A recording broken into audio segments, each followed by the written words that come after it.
Hello and welcome to another episode of Something Something Chat Show with Tom Jr. Jackson presents After the Movie Review. I am, as always, your host, Tom Jr. Jackson, and it is always a pleasure to see you watching videos here. And today's movie, as you can tell from um, the title card, the thumbnail, is The Way with Martin Sheen. And this is the movie we will be talking about today. Um, let's see here. So today we're taking a walk, a literal walk, um, with the 2010 independent drama The Way, which is written and directed by Emilio Estevez. And it stars Martin Sheen, his father. The film is more than a travelogue. It's a poignant meditation on grief, transformation, and what it truly means to walk on your own path, both physically and spiritually. Now, I want to remind you all, please hit that subscribe button, the like button. Everything, my movie reviews and stuff are all in different playlists on my channel. So you can look for After the Movie Reviews on this channel. There were some specifically made for Halloween and stuff like that, and holidays and stuff. Everything's here on my channel, so check them out. Anyways, Way. The Way tells the story of a conservative American ophthalmologist who travels to France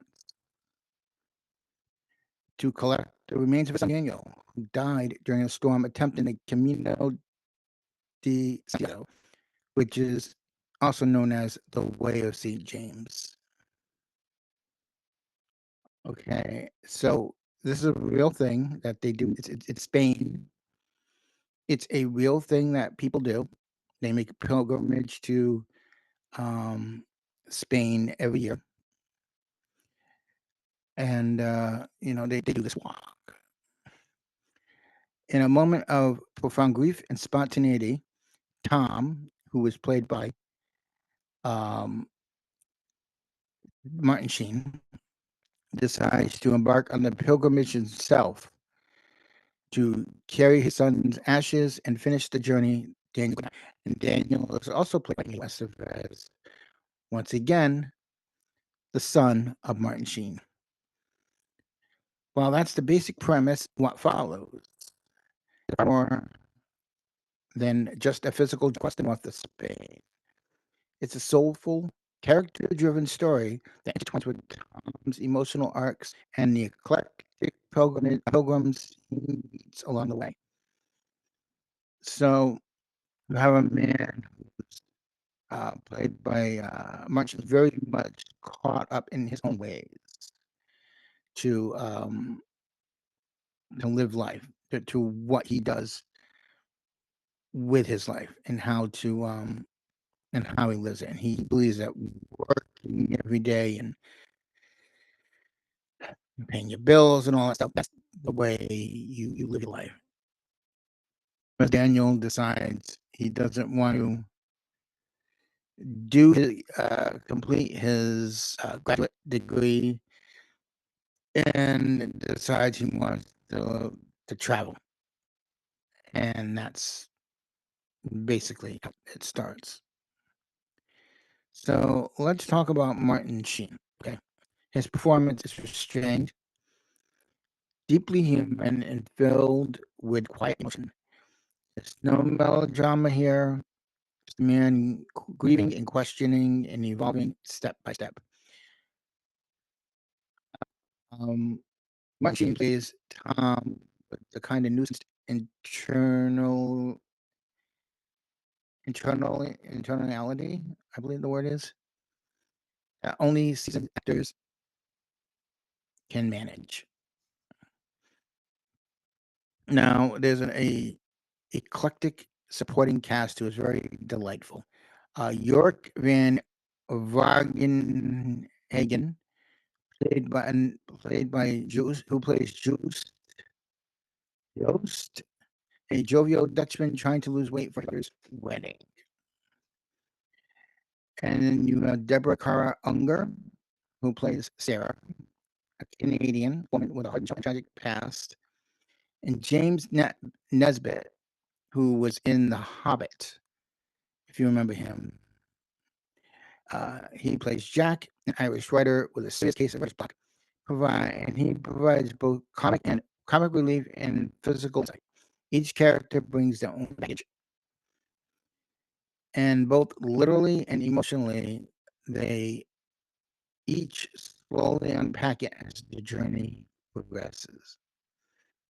Now, the chemistry between these actors, okay, the chemistry between the actors is, it feels authentic, largely because many of the scenes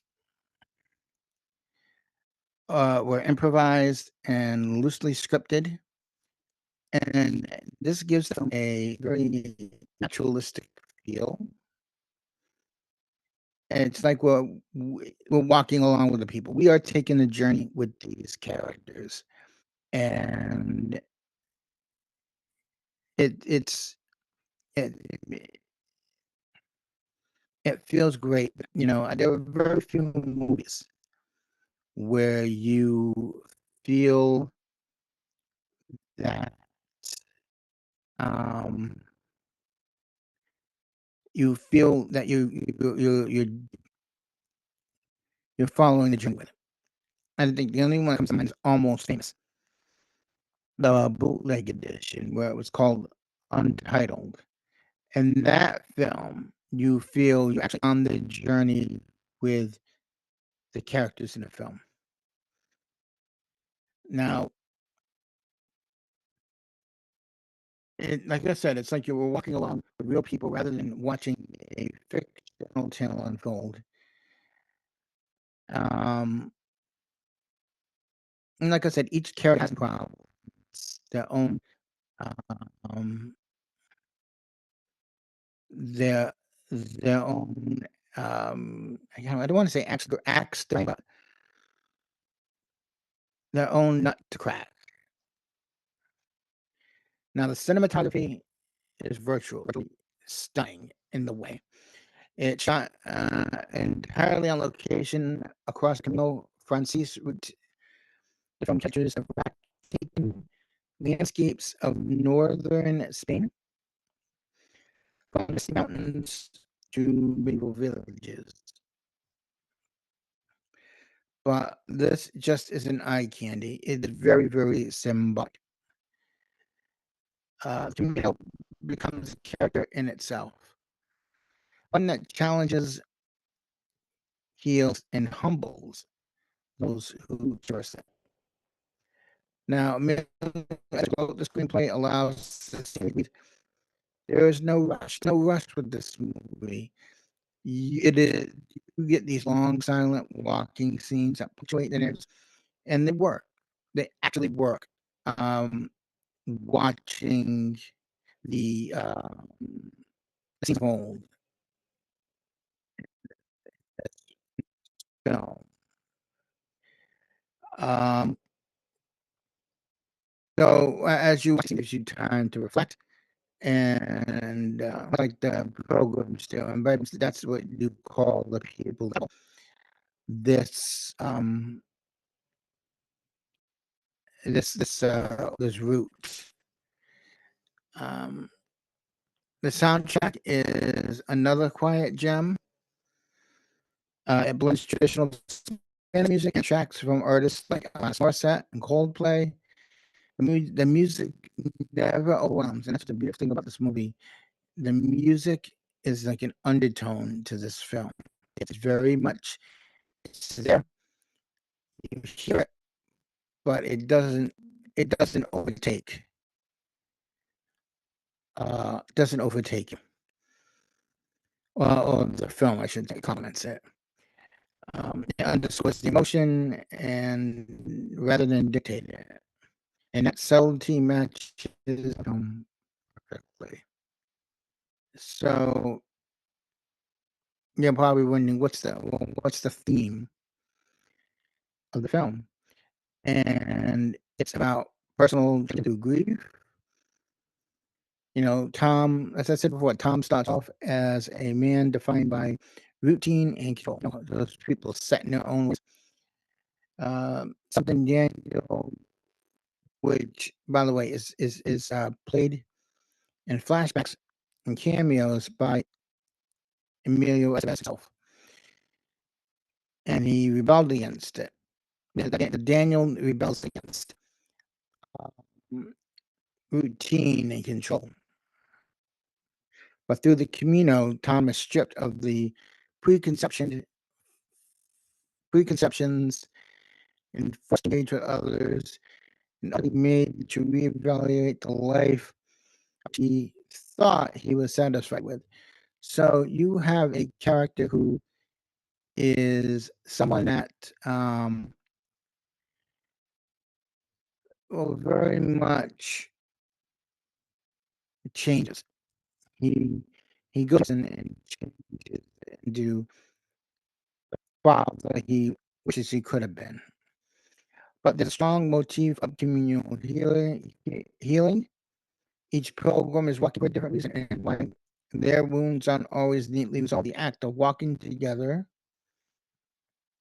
the shared struggle creates a space for healing, for, for healing in itself. There, religion and spirituality are present, but never have ended. So, like this film isn't, while it is a not a dialogue, it's a drama. It has faith in it, but it does not show down your throat. That is one thing I want to say. This film does not show faith down your throat. The film respects the Camino's Catholic origins while acknowledging its universal human appeal. This is not a religious movie; it's a spiritual one, and you can take from it what you will. You can come to your own conclusion on the film. Now, Emilio Estevez deserves immense credit for crafting a deeply personal story without ever tipping into sentimentality. And he's about his own son's pilgrimage, and Martin, who is a devout Catholic. As a matter of fact, Martin Sheen's son did the Camino walk, met a woman on there, and ended up marrying her. He lives now in Spain or something like that. But Estevez fuses the personal passion with cinematic clarity, meaning you, like I said before, you're going to get some beautiful visuals in this film. Some very beautiful visuals. Um, Dialogue is often sparse, but intentional. The pacing is effective and bordering on slow. But this is not a flaw. The Camino takes time, and it honors that. So you literally feel like you've been on this journey with these people, like I said before. Now, if there is one critique that the film gets, is that it might not be for everyone because of its meditative pace and understand under stated drama. It won't appeal to viewers seeking action or conventional plot twists. So, like, if you're thinking there's a bang bang shoot 'em up situation, there's not. There's nothing like that. It's just such dialogue, beautiful vistas, and you know, reflection. It's a beautiful film, but even those tiny moments feel more symbolic than easy.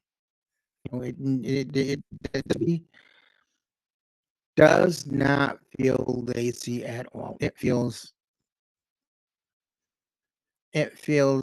like hard to explain, but it's a beautiful film because of uh, COVID happening, or the pandemic happening, I should say. Everybody was stuck in their own homes, and that film when it came out was not well because not many people saw it, but because of the pandemic, people started seeing it, and they started thinking, "You have to get out there and connect with people again." So where does the way is? This film asks us to slow down and not just to walk and not run through life because life is not a competition. No matter what people say to you, it is not a competition. It's about carrying those that we love with us, whether they're here or not. And importantly, about finding a connection in the most unexpected places, which some people need. So it's not flashy. It's not trying to win awards, but it'll touch your soul if you let it. So I give it 8.5 or 8.5 out of 10 stars. But it's a moving and meditative journey with a quiet, powerful impact that I really want you to sit down and watch way. It'll either change you or you will enjoy this film. It'll make you look at life at a different way. And that's all we want in life is to find a way to enjoy it, to um, figure out where we're going. So thank you for walking with me this review. Um, have you seen The Way? Did it inspire you? Maybe even make you consider taking the communal yourself, or even taking a journey anywhere that you can think of? I'd love to hear your thoughts down in the comment section. And don't forget to subscribe, like, comment, and also why is there, in the comments, not the description, n- I linked some YouTube channels you can check out. So check out those channels in the link. Subscribe to them as well. Fantastic. Um, so until next time, folks, please remember, Bueno Camino. I am terrible with Spanish, but I thank you for watching. Remember, we are all proof people. Thanks for watching. Till next time. Bye bye.